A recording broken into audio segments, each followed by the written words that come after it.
आइए शुरू करते हैं श्री सोमनाथ जी की कथा।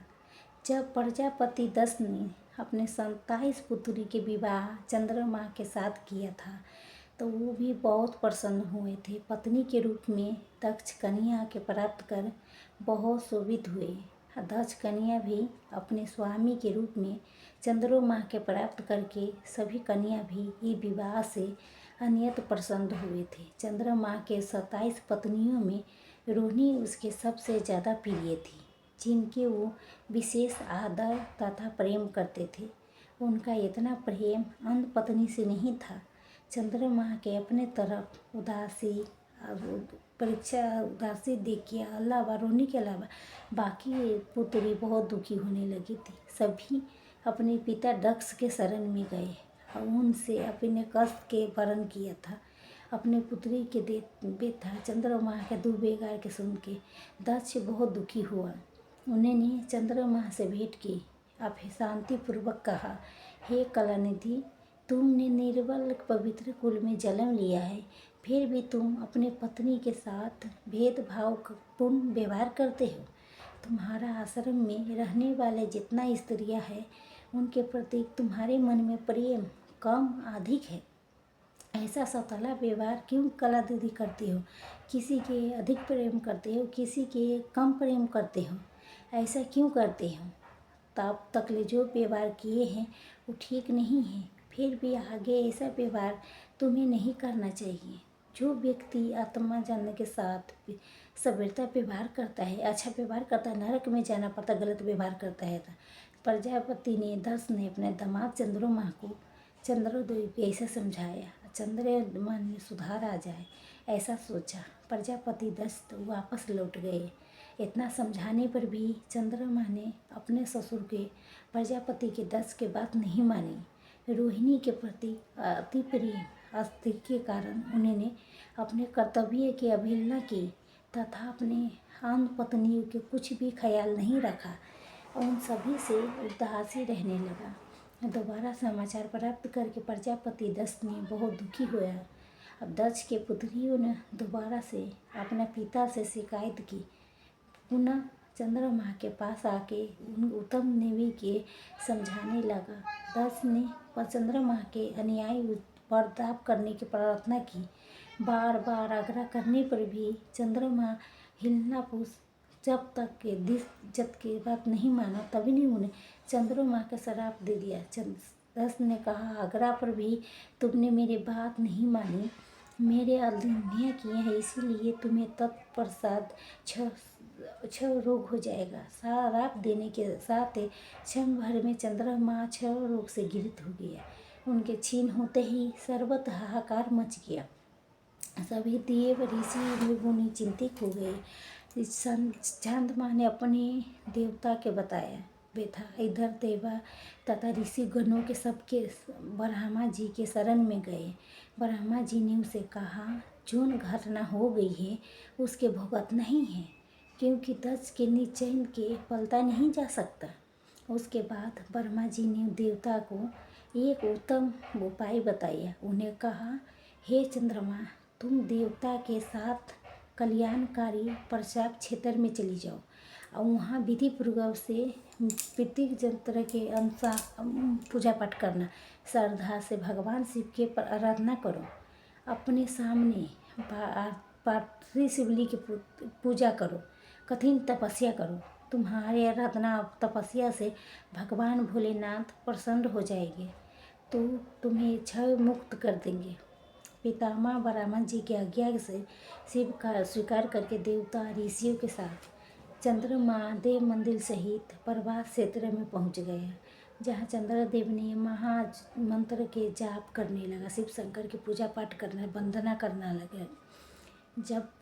जब मंत्र जप के जाप करने लगा, भगवान शिव के उपासना में लीन हो गई। तब ब्रह्मा जी की आज्ञा के अनुसार चंद्रमा ने 6 महीने तक निर्जल तपस्या करते रहे, पूजा पाठ किया। 10 करोड़ मृत्यु की जाप 10 करोड़ के जाप किया करते हुए चंद्रमा वहाँ नेत्र की खड़ी रह गया।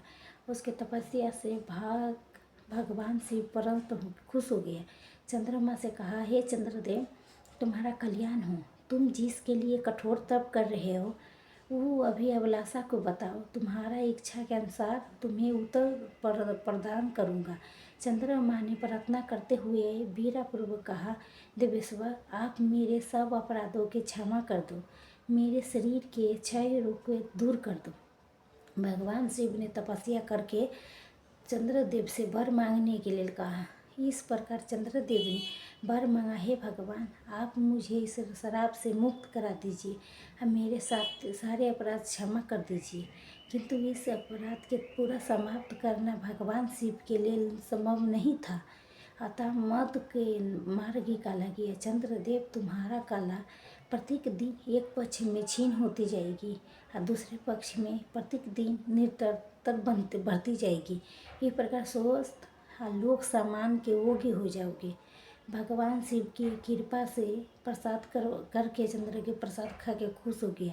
उसने भक्ति भाव से शंकर की पूजा की। इस स्थिति में शिव के दृढ़ भक्ति के देखे साकार लिंग में प्रकट हुई और संसार में सोमनाथ ज्योतिर्लिंग से प्रतीत हुई।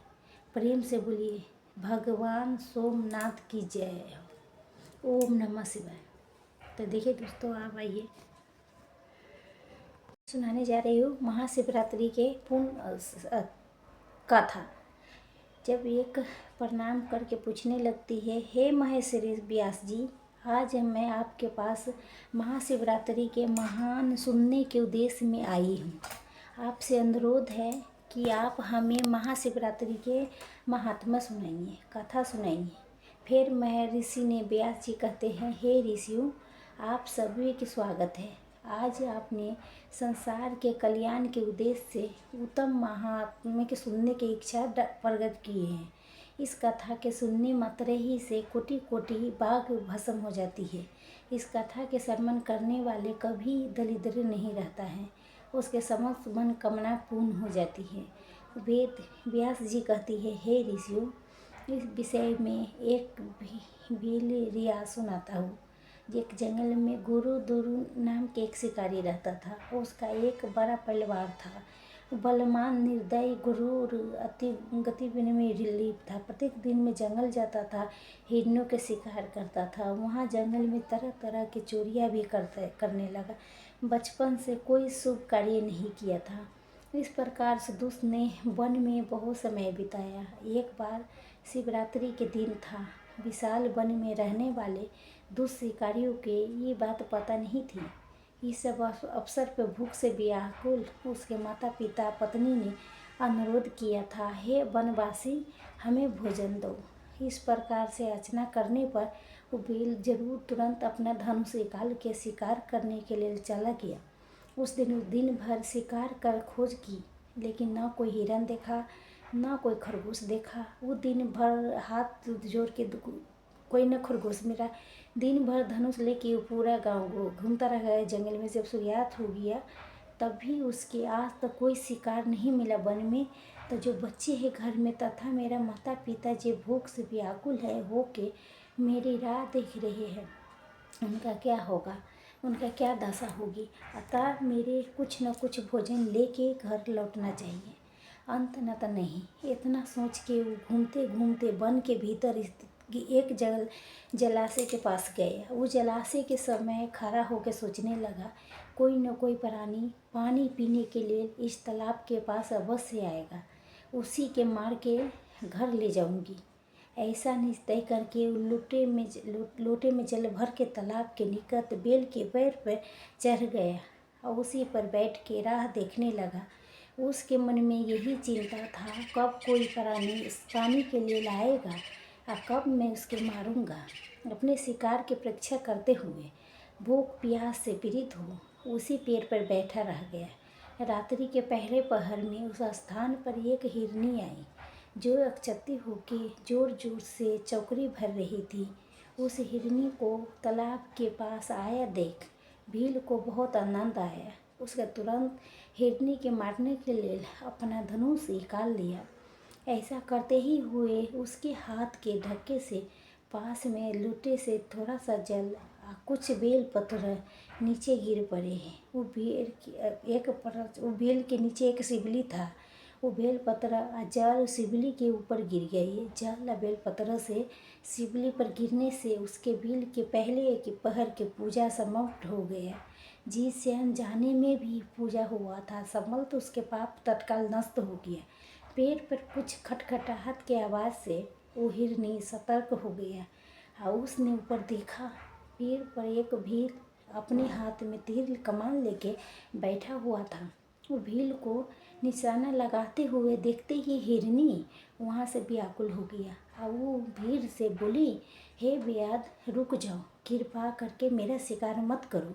वो हिरनी के बात सुन के वो भील कहने लगा, हे मिर्गी, आज मेरे घर के लोग भूखे हैं, इसलिए तुम्हारे मार के उसके भूख मिटाऊंगा। उस भील के ऐसे वचन सुन के हिरनी अत्यंत दुखी हो गई और सोचने लगी, अब मैं क्या करूं, इस भील से खुद की रक्षा कैसे करूं। ऐसा विचार करके वो हिरनी ने कहा, हे भील भाई, मेरा मांस खाने से तुम्हारे घर के लोग की भूख मिटती है तो ठीक है, तुम मेरा शिकार अवश्य कर लेना, किंतु मेरी बात सुनो। इस समय मेरे सभी बच्चे भूखे हैं। मैं आखिरी बार उनके दर्शन करना चाहता हूँ। मैं अपने बच्चों को, अपने बहन को स्वामी के पास सौंप के शीघ्रता से लौट आऊँगी। हे व्याध, तुम मेरे इस बात को झूठ मत समझना। मैं तुम्हारे पास लौट के अवश्य आऊँगी। इस बात पर मत से कैसे करना। सत्य पर धरती टिकी है। सत्य से समुंदर अपने मर्यादा में स्थित है, इसलिए सत्य के पालन करूँगा मैं। उस हिरनी के ऐसा करने पर उस भील ने उसका बात नहीं माना और उस पर निशाना लगा दिया। तब हिरनी ने अत्यंत भयभीत होकर पुनः इस प्रकार से आरंभ किया, कहना, हे शिकारी सुनो, तुम्हारे सामने शपथ खाती हूँ, मैं अवश्य लौट के आऊँगा। मैं जो पाप ब्राह्मण को बेचने पर पाप लगता है, वो पति के अपमान करने वाले विचार करने वाली स्त्री के जो पाप लगता है, वही उपकार को न मानने वाले को जो पाप लगता है, भगवान शंकर के पूजा न करने वाले को, दूसरों के साथ धोखा करने वाले के, छल करने वाले को, विश्वासघात करने वालों के जो पाप लगता है, वही पाप मुझे भी लगेगा अगर मैं लौट के नहीं आई तो। ऐसे प्रकार के अनक शपथ खा के हिरनी वहाँ से चुप हो गई। वो हिरनी के ऐसे वचन सुन के वो शिकारी के कुछ विश्वास हो गया और कहने लगा, हे मिर्गी, ठीक है, आप तुम अपने बच्चों से मिलने के लिए जाओ और जल्दी लौट के वापस आओ। फिर वो हिरनी ने बड़े ही अधिक शौक से पानी पी के अपने बच्चे से मिलने के लिए चली गई। इतने में हीरा के पहला पहर भील के द्वारा जागते हुए बीत गया। फिर अचानक में उस स्टेशन पर हिरनी की बहन उसे खोजते हुए तालाब के पास आ गई। उसके देखते ही भील ने तुरंत अपना धनुष निकाला और उस हिरनी बहन को निशाना बनाया। ये ऐसा करते ही फिर से पहले की तरह बेल पत्र जल नीचे स्थित शिवली पर जा गिरा। उस भील के द्वारा दूसरे पहर के पूजा समाप्त हो गए, पूरे हो गए। फिर पेड़ के ऊपर से आवाज़ आते ही वो हिरने की बहन ने ऊपर देखा तो वो भील बैठा हुआ था। उसके देखते ही हिरनी बोली, हे शिकारियों, मेरी बात सुनो, मैं धनी हूँ, मेरा जीवन सफल हो गया है। तुम इस शरीर को खाने से किसी की तृप्ति हो रही है, परंतु तुम मुझे अभी मत मारो। घर पर मेरे छोटे छोटे बच्चे हैं, इसलिए तुम एक बार जाने दो। मैं अपने बच्चों को अपने स्वामी बहन के पास छोड़ के तुरंत लौट आऊँगी। फिर वो भील कहने लगा, मुझे तुम्हारे बात पर विश्वास नहीं है, तेरा शिकार अवश्य करूँगा। मैं पहले भी एक शिकार को खो चुका हूँ। ये बात सुन के वो हिरनी भगवान विष्णु के शपथ खा के कहने लगी, हे शिकारी, मैं कहती हूँ उसके ध्यान से सुनो, जब मैं लौट के नहीं आऊँ तो मेरे साथ मेरा पूरे पुण्य नष्ट हो जाएगी। जो वचन दे के तोड़ देता है उसके पुण्य नष्ट हो जाती है। जो पुरुष अपने स्त्री के त्याग और दूसरी स्त्री के पास जाता है, जो भगवान विष्णु के भक्त हो के शिव जी के निंदा करता है, जो अपने माता पिता के श्राद्ध नहीं करता है, ऐसे लोग के जो पाप लगता है वही पाप मुझे भी लगे अगर लौट के ना आऊँ तब। तब मृगी की बात सुन के वो भील को बहुत दया आ गया। कहने लगा, हे मृगी, तुम जाओ, अगर शिकारता से लौट के आओ। फिर वो हिरनी की बहन भी जल पी के अपने बच्चे से मिलने के लिए चली गई। इतने में रात का दूसरा पहर जागते जागते बीत गया, भील ने बिता दिया। रात्रि के तीसरे पहर के रात शुरू हो गया। वो भी दोनों हिरनी के लौटने के इंतज़ार करने लगा, किंतु वो दोनों में से कोई भी लौट के नहीं आई। फिर उसके देखा एक हिरन उसके मार्ग से आ रहा है। बहुत बड़ा रिक्स पुरुष था। वो हिरन के देखते ही भील को बहुत हर्ष हुआ। उसके धनुष पर तीर चढ़ाया और निशाना लगाया। ऐसा करते समय फिर से थोड़ा सा जल बेलपत्र नीचे शिवली पर गिर पड़ा। उससे भगवान शिव के तीसरे पहर की पूजा समाप्त हो गई, पूरी हो गई। पेड़ पर के ऊपर से पत्ते की आवाज़ आते ही वो हिरन ने ऊपर की ओर देखा तो वो भी पेड़ के ऊपर बैठा था। भील के देखते ही हिरन घबरा गया, बोलने लगा, है मैं अपने परिवार के लिए भोजन की तलाश कर रहा हूँ, इसलिए तुम्हारे शिकार करने जा रहा हूँ। भील की बात सुन के हिरन कहने लगा, हे शिकारी भाई, अगर ये आए पर मेरे दोनों पत्नियों के मार डाला है तो बिना विलम्ब किए मुझे भी प्राण ले लो। उनके बिना मैं जीवित नहीं रह सकता। जिस प्रकार से तुम्हारे लिए तुम्हारा परिवार महत्वपूर्ण है, उसी प्रकार के मुझे भी मेरा परिवार अति प्रिय है। अगर तूने उसके जीवन दान दिए हैं तो मुझे कुछ समय के लिए जाने दो। मैं अपन पत्नी के मिल के लौट आऊँगी, वापस आ जाऊँगी। उस हिरन की ऐसी बात सुनते ही भील को बहुत बार दया आया। उसके मन में रात भर के घटनाक्रम वो घूमने लगा और हिरन के कहने लगा, हे मेरी, तुमसे पहले तुम्हारे दोनों पत्नी यहाँ पर आई थी, वो भी ऐसे ही छूते वचन करके चली गई, अभी तक ले लौट के नहीं आई। अभी तुम खुद प्राण में संकट देख के झूठ बोल के चली जाओगे, लौट के नहीं आओगे। फिर मैं किसका शिकार करूँगा? मेरा परिवार तो भूखा ही मर जाएगा। फिर वो हिरन कहने लगा, हे बेअद, मैं जो कुछ कहता हूँ वो ध्यान से सुनो। ये सारा जागीर सत्य से टिका हुआ है। जिसके वचन झूठे होते हैं उसका पूर्ण उसके क्षण नष्ट हो जाती है। इसलिए हे भील, तू मेरा प्रार्थना सुनो। शिवरात्रि में भोजन करने से जो पाप लगता है, झूठी गवाही देने से जो पाप लगता है, दूसरों के धन हड़पने से जो पाप लगता है, वही पाप मुझे लगे, मैं लौट के ना आता हूँ। वो शिकारी के ऐसी वचन सुन के वो भी हिल कहने लगा, हे मृग, ठीक है, तुम जाओ, अपने पत्नी से मिल के जल्दी लौट के आ जाओ। फिर हिरन भी लौट के अपने घर की तरफ चला गया। अब हिरन और उसके दोनों पत्नी पर्यटक बद हो चुकी थी। तीनों अपने घर पर आके आपस में बात करने लगी। सबसे पहले हिरनी ने कहा, हे स्वामी, आपके बिना हमारे बच्चा जीवित कैसे रह पाएंगे? सबसे पहले मैंने उसको भील को वचन दे दिया हूँ, इसीलिए केवल मुझे ही उसके पास जाना चाहिए। आप मेरे बहन को बच्चों के साथ यहीं पे रहें। उसकी बात सुन के हिरनी की बहन बोली, हे बहन, मैं तुम्हारी सेविका हूँ, इसीलिए आज मुझे भी उस भील के पास जाना चाहिए, तुम यहीं पर रहो। दोनों की बात सुन के हिरन बोला, हे प्रिय, तुम दोनों यहीं पर रुक जाओ और बच्चों के पालन पोषण करो। माता के समान की रक्षा कोई नहीं कर सकता। माता के दूध की आवश्यकता जरूरी होती है, इसीलिए केवल मुझे उस भील के पास जाना चाहिए। अपने पति की बात को दोनों हिरनी ने स्वीकार नहीं किया। दोनों अपने पति से कहने लगा, हे स्वामी, पति के बिना स्त्री के जीवन नष्ट हो जाती है, इसलिए हम भी आपके साथ चलती हूँ। फिर भी तीनों अपने बच्चे के साथ सांत्वना देते हुए पड़ोसी सब के शिकारी के पास जाने लगते हैं।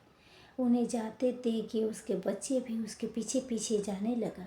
वो भी उसी वृक्ष पर उसकी परीक्षा कर रही थी, बैठा था। तभी सभी हिरन उस स्थान पर पहुंच गए। सभी के अपने पास आता हुआ देख के शिकारी ने बहुत खुश हुआ। उसने अब सभी के मारने के लिए अपने धनुष पर बाण चढ़ाया। ये ऐसा करते हुए पुनः थोड़ा सा जल फिर बेलपत्र शिवली पर गिर पड़े। उससे वो भील के चौथे पहर की पूजा समाप्त पूरी हो गई। चौथे पहर के पूजा होते ही वो भील के सामने पाप भस्म हो गया। अनजाने में उसके महाशिवरात्रि के व्रत पूर्ण कर लिया था। दिन भर भूखा प्यासा था। रात्रि में चारों पहर के पूजा किए थे, जिससे उसके दुर्लभ ज्ञान हुआ था। उसका हृदय पाप से मुक्ति हो गया था। उसका अंदर भक्ति शक्ति के वास हो गया था। वो सोचने लगा था, ये सभी वीर ज्ञानहीन पशु होने पर भी धनी हैं। ये सभी अपने शरीर से भी उपकार में लगे थे। ये सभी सच के पालन करने वाले, मैं तो महापापी हूँ। प्रत्येक दिन मैं पाप करके मैंने अपने परिवार के पालन किया था। अब मेरी क्या गति होगी। मैंने जन्म से लेकर अब तक केवल पापे ही किया हूँ।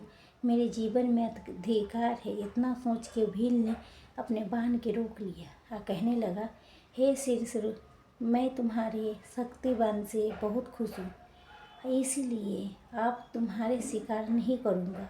तुम सभी अपने घर के लौट जाओ। भील के द्वारा इतना कहते ही भगवान शिव ने उन पर तत्काल खुश हो गया और आगे नारद मुनि से कहते हैं, हे ऋषियों, भगवान शिव ने उसी स्थान पर प्रकट हो गया।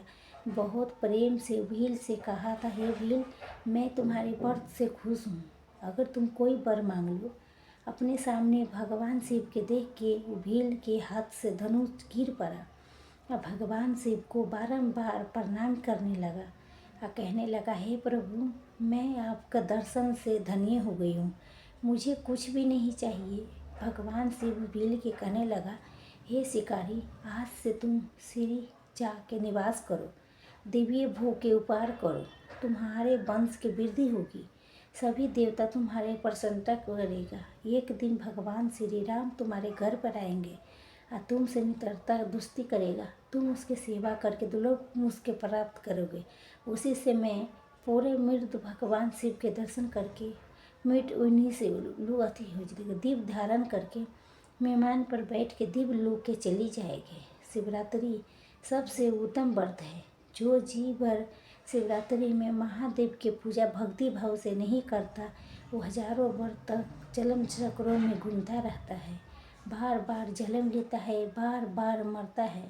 सागर सूख जाए, हिमालय क्षय हो जाए, मदार पर्वत, बिंद पर्वत आदि भी विचलित हो जाए, लेकिन शिव व्रत कभी विचलित नहीं होती है। माता पिता भाई बंधु आपके पीछा छोड़ देंगे, लेकिन ये शरीर आपके पीछा छोड़ देंगे शरीर, लेकिन शिव जी के महाशिवरात्रि के व्रत जन्म जन्म तक पीछा नहीं छोड़ता है। ये ऐसा वज्र पुण्य है कि महाशिवरात्रि के व्रत, महाशिवरात्रि में पतर परन में दूध द्वारा अभिषेक करना चाहिए भगवान। दूसरे पहर में दही से भगवान के अभिषेक करना चाहिए। तीसरे पहर में घी से भगवान के अभिषेक करना चाहिए। चौथे पहर में शहद द्वारा भगवान के अभिषेक करना चाहिए। इस दिन भक्त जो व्रत उपवास पूर्ण दया जाप करते हैं, सब वज्र के समान हो जाता है। उसका कोई नाश नहीं कर सकता है। त्रिभुवन में कोई ऐसा समृद्ध नहीं है शिव पूजन के नाश कर दे। मनुष्य के पाप में भी वो समाधान नहीं बचा है कि इसके द्वारा शिवरात्रि के दिन किया हुआ व्रत आपके पुण्य के दबा दे। ऐसा अद्भुत पुण्य की प्राप्ति होती है। इसलिए महाशिवरात्रि के दिन प्रत्येक मनुष्य के निराहार रह के भगवान शिव की उपासना करना चाहिए। महाशिवरात्रि व्रत में सभी पापों के नाश करने वाला होता है। ये व्रत के अधिकारी चंडाली सभी मनुष्य की प्राणी है, चाहे नर हो, चाहे नारी हो, चाहे भूत है, चाहे प्रेत हो, चाहे चंडाल हो, चाहे पिशाच हो, कोई भी इस पर व्रत के कर सकता है, अपना कल्याण कर सकता है।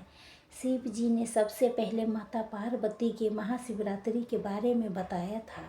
चाहे सूर्य देव की उपासना हो, चाहे विष्णु जी की उपासना हो, अन्य किसी देवता की उपासना हो, जो शिवरात्रि के दिन व्रत नहीं करता उसका फल की प्राप्ति नहीं होती है। शिवरात्रि के व्रत सभी के लिए अनिवार्य मानी गया है।